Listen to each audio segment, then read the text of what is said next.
कभी ऐसा महसूस हुआ है कि हमारी अंदर बहुत कुछ करने की काबिलियत है, लेकिन एक कोई अनदेखी दीवार है जो हमें रोक रही है? क्या हो अगर वो दीवार सिर्फ हमारे दिमाग में हो? आज हम उसी दीवार को तोड़ने और अपनी असली क्षमता को बाहर निकालने के लिए 5 जबरदस्त सबक सीखने वाले हैं। इस सवाल को जरा सोचिए। इसका मतलब ये है कि जब किसी को लगता है ना कि बस अब हिम्मत पूरी तरह से खत्म हो गई है, तब भी उसके अंदर 60% शक्ति बची हुई होती है। और यही चौंकाने वाला आइडिया हमारी आज की पूरी बातचीत का बेस है। और ये जबरदस्त आइडिया हमें मिला है डेविड गॉगिन्स से, एक फॉर्मर नेवी सील जो दुनिया के सबसे मुश्किल एंड्योरेंस कंपटीशन जीतने के लिए जाने जाते हैं।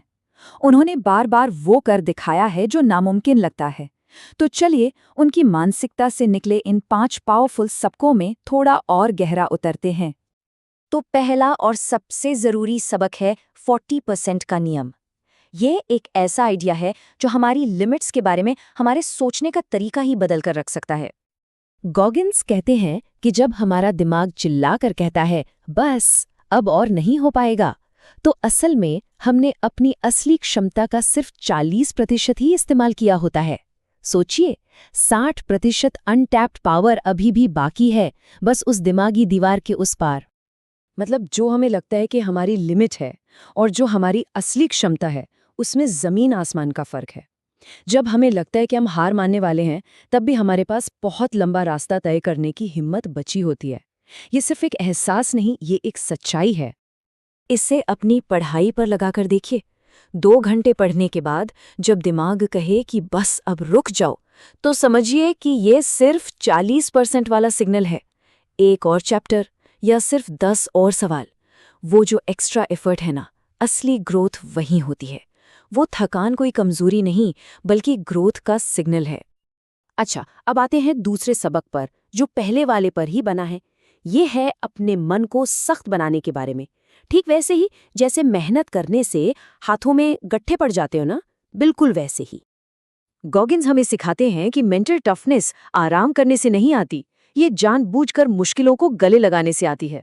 हर सुबह थोड़ा जल्दी उठना, सबसे मुश्किल सवाल को सबसे पहले सॉल्व करना, ये छोटी छोटी आदतें हमारे दिमाग के लिए पुशअप्स की तरह हैं, जो उसे बड़े इम्तिहानों के लिए तैयार करती हैं। और ये बात इस पूरे आइडिया को एकदम साफ कर देती है। तो सीधी सी बात यह है कि ग्रोथ हमेशा कंफर्ट जोन के बाहर ही मिलती है।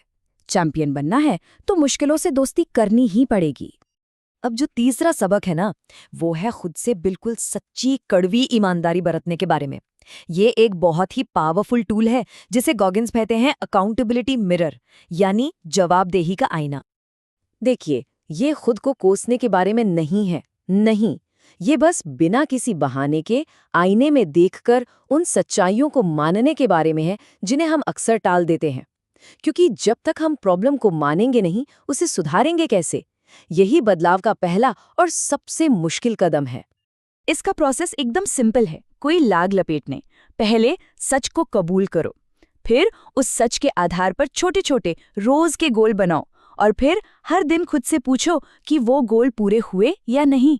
सुधार हमेशा सच्चाई से ही शुरू होता है। अच्छा, कई बार ऐसा होता है ना कि बड़े बड़े गोल देखकर ही डर लगता है कि शुरुआत कहाँ से करें। तो चौथा सबक इसी डर पर काबू पाने और मोमेंटम बनाने के बारे में है। करना क्या है? अपने बड़े से गोल को ना छोटे छोटे मैनेजेबल टुकड़ों में तोड़ दो। सिर्फ 10 सवाल सॉल्व करने का टारगेट रखो, फिर एक चैप्टर। हर छोटी जीत से कॉन्फिडेंस बढ़ता है और एक मोमेंटम बनता है जो आपको आगे धकेलता है। परफेक्शन के पीछे नहीं, प्रोग्रेस के पीछे भागो। और अब हम आ गए हैं 5वें और शायद सबसे इंटेंस सबक पर। ये है नेगेटिविटी को फ्यूल में बदलने और हर उम्मीद से आगे निकल जाने के बारे में। टेकिंग सोल्स का मतलब क्या है?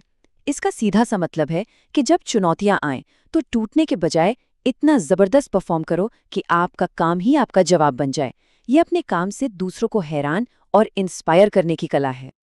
तो जब कोई शक करे, कोई नेगेटिव बात बोले, तो उनकी बातों को दिल पर मत लो, उनकी नेगेटिविटी को अपने रॉकेट का फ्यूल बना लो।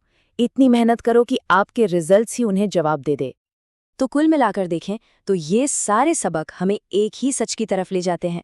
हमारे अंदर हमारी सोच से कहीं ज्यादा शक्ति छिपी हुई है, और ये सबक उसी शक्ति तक पहुंचने का रास्ता है। देखिए, जरूरी नहीं है कि इन सबको एक साथ ही अपनी जिंदगी में उतार लिया जाए। बस किसी एक से शुरू कीजिए, चाहे वो 40% का नियम हो या फिर वो अकाउंटेबिलिटी मिरर। एक छोटा सा ईमानदार बदलाव भी एक बहुत बड़े ट्रांसफॉर्मेशन की शुरुआत हो सकता है। तो सवाल ये है कि ये सफ़र शुरू कहाँ से होगा? वो कौन सा एक सबक है जिसे आज से ही अपनी जिंदगी का हिस्सा बनाने का फैसला लिया जा रहा है? इस सवाल का जवाब ही आपकी कहानी का अगला चैप्टर लिखेगा।